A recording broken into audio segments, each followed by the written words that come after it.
सभी विद्यार्थियों का एक बार फिर हमारे YouTube चैनल में स्वागत है। आज हम आपके लाए हैं कक्षा 10वीं का अध्याय नंबर 2 बहुपद। देखिए पहला क्वेश्चन यही है, बहुपद किसे कहते हैं। तो इसकी देखिए सिंपल परिभाषा है, बहुपद यानी बहु माने बहुत से, पद जिसे हम बहुपद कहते हैं।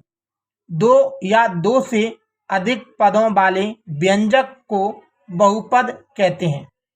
यानी दो या दो से अधिक पद हों जिस व्यंजक में, उसे हम बहुपद कहेंगे। जैसे 3x + 5, इसमें देखिए दो पद हैं, 1 और 2। ये देखें ax² + bx + c, इसमें 1 2 3 पद हैं। क्वेश्चन यहाँ उठा है, क्या यहाँ प्लस की जगह माइनस होगी तो ये बहुपद होगा? हाँ बिल्कुल, हम कहेंगे प्लस माइनस से कोई फर्क नहीं पड़ता। ये देखेंगे हम 1 और 2, यानी ये दो पद हैं। ये भी देखिए दो पद हैं। x की जगह y, z, a, b, c कोई भी चर हो सकता है आदि। नंबर 2 क्वेश्चन, बहुपद की घात किसे कहते हैं। तो हम कह सकते हैं इसका उत्तर है, चर की उच्चतम घात जो होती है वही बहुपद की घात कहलाती है। जैसे 2x² + 5x + 9 में बहुपद की घात, अगर इसमें बहुपद की घात देखी जाए तो 2 है। तो x तो ये भी है, ये भी चर है, जिसकी घात 1 है। लेकिन अधिकतम घात देखी जाती है, जो अधिकतम घात होगी, उच्चतम माने होता है अधिकतम, तो सबसे ज्यादा घात इसकी है 2, तो हम कहेंगे इसकी अधिकतम घात 2 है। अब हम देखेंगे कि चर क्या होता है। तो हम कह सकते हैं चर वे राशियां जिनका कोई निश्चित मान नहीं होता है, उन्हें हम चर राशि कहते हैं, या अज्ञात राशि भी कह सकते हैं। जैसे A to Z, A B C D E F G H I J K यानी Z तक जो भी राशि आती हैं वे चर राशियां हैं। अब हम नीचे देखेंगे, चर राशि को हम अज्ञात राशि भी कहते हैं या कहा जाता है। चलिए अगला हम देखेंगे यहाँ पर, अगर कोई कहता है रैखिक बहुपद क्या है। तीसरा क्वेश्चन, रैखिक बहुपद क्या है। रैखिक बहुपद किसे कहते हैं या क्या है। तो उत्तर हम कह सकते हैं, वह बहुपद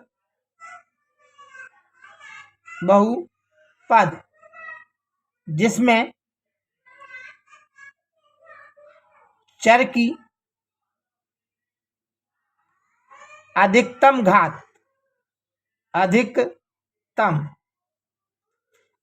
को हम उच्चतम बोल सकते हैं। अधिकतम या उच्चतम घात एक हो। अगर एक होगी तो उसे हम रैखिक बहुपद कहेंगे। तो रैखिक बहुपद कहलाता है। जैसे हम देख सकते हैं ax + v, इसमें देखेंगे चर यानी x की घात 1 है, अर्थात ये रैखिक बहुपद है। जैसे 5x + 6, 3x - 3, 4y - 3 आदि, ऐसे और भी कई एग्जाम्पल हम दे सकते हैं। अब हम चौथा नंबर देखेंगे। देखिएगा, द्विघात बहुपद किसे कहते हैं।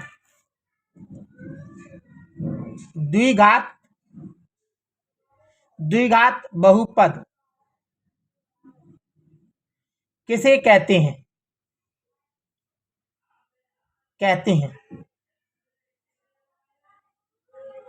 तो इसका हम उत्तर दे सकते हैं, वह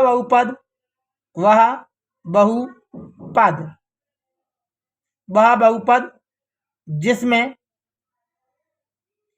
चर की अधिकतम यानी उच्चतम घात 2 होती है, द्विघात बहुपद कहलाता है।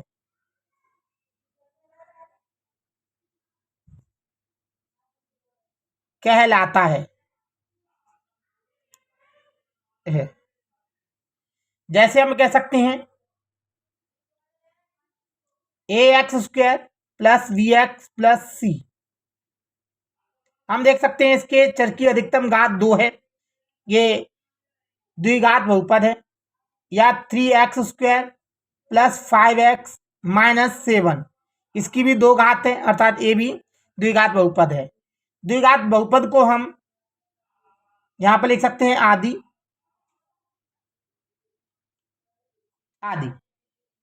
द्विघात बहुपद को हम नोट से यहां पर लिख सकते हैं। द्विघात बहुपद को द्विघात बहुपद को वर्ग बहुपद भी कहते हैं। तो हम कह सकते हैं, देखिए कि जो द्विघात बहुपद होता है उसको वर्ग बहुपद भी कहते हैं। अगला हम देखेंगे इसमें जो आईएमपी चीज है, जो समझने की बात है, वह है त्रिघात बहुपद। क्वेश्चन नंबर हमारे पास है अब 5वां। हम देख सकते हैं 5वां क्वेश्चन हमारे पास त्रिघात बहुपद।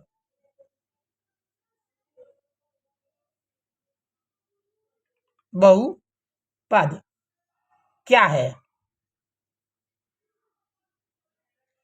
तो उत्तर दे सकते हैं, वह बहुपद जिसकी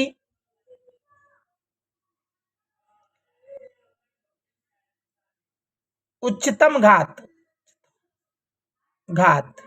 यानी अधिकतम घात 3 होती है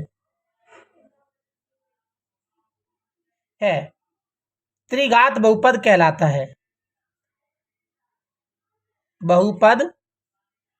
है। इसी प्रकार देखिए हम और भी परिभाषा, जैसे चतुर्थ घात बहुपद किसे कहते हैं। चतुर्थ माने 4 होता है, त्रि माने 3 होता है, द्वि माने 2 होता है, वर्ग माने भी 2 होता है, रैखिक माने 1 होता है। अगर चतुर्थ घात आए तो जिसकी 4 की घात होती है उसे हम चतुर्थ घातीय बहुपद कहेंगे। जैसे अब देखिए हम त्रिघात का एक उदाहरण ले रहे हैं, तो 3x³ या यहाँ पर 8 भी हो सकता है, 8x³ + 4x² + 6x + 5, या हम कह सकते हैं ax³ + bx² + cx + d। ये हम दोनों ही देखेंगे, ये दोनों आपके त्रिघात बहुपद है। इसी को हम त्रिघात बहुपद कहते हैं। हम देखेंगे यहां पर कि बहुपद में हमेशा याद रखिए कि किसी चर की घात 0 नहीं हो सकती। यहां पर नोट लिख सकते हैं हम, बहुपद में चर की अधिकतम घात 0 नहीं होती है। हम कह सकते हैं बहुपद में चर की घात कभी भी 0 नहीं हो सकती।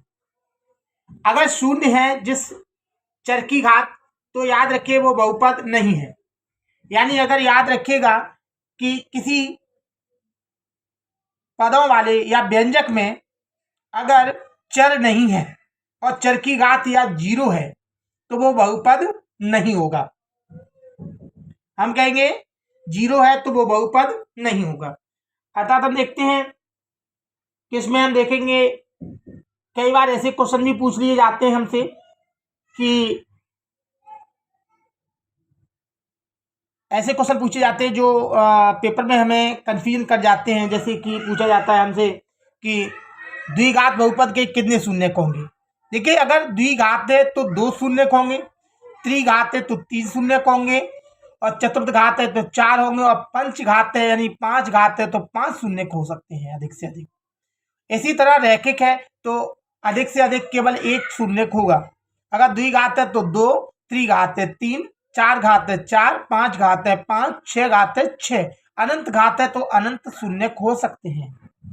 इस प्रकार से हम आंसर दे सकते हैं। तो देखिए ये इसका एक बेसिक है जो हमने समझाया। अगर आपको ये अच्छी तरह समझ में आया है तो आप हमारी वीडियो को लाइक करें और शेयर करें और हमारे यूट्यूब चैनल को सब्सक्राइब करें।